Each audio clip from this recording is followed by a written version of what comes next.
It was a bright sunny morning when I first found myself staring down the reality of the Homeowners Association, HOA, and their control over my own land. I had lived on my ranch for years, managing a business and living a quiet, peaceful life. But one thing was always an issue: the drought. The area we lived in wasn't known for its abundant water supply, and I had always relied on a well to keep my ranch running.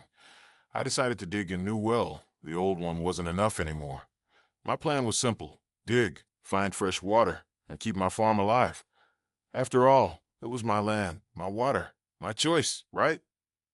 But that's when the HOA stepped in. I had never really paid attention to the HOA's rules and regulations, thinking they were just there for things like lawn upkeep and fencing. But oh, was I wrong.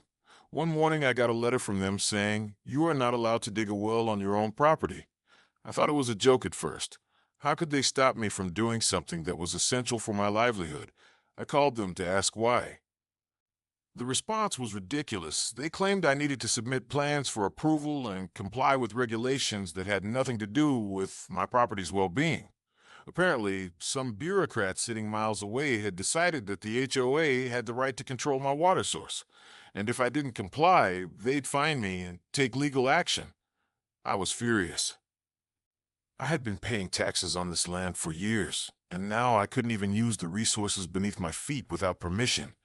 It felt like an invasion of my private property, but I wasn't about to let them walk all over me.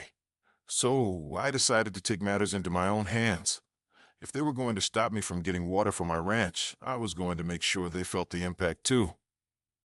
The HOA had a huge 1,500 cattle farm just down the road, and they relied heavily on the same water source that I did. They had their own supply, sure, but it wasn't nearly as reliable. So I did the unthinkable. I cut off the water supply to their farm. I didn't damage anything permanently, but I made sure their water flow was completely restricted. For weeks, their cattle went thirsty, and their operation ground to a halt. The HOA had no idea what hit them. They came to me, threatening lawsuits and legal action, but I stood my ground. I explained, "You've stopped me from digging a well on my own land, so now you're going to feel the consequences.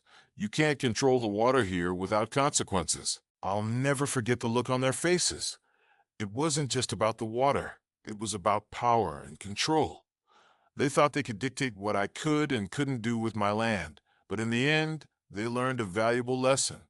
Never underestimate the power of someone protecting what's theirs. And that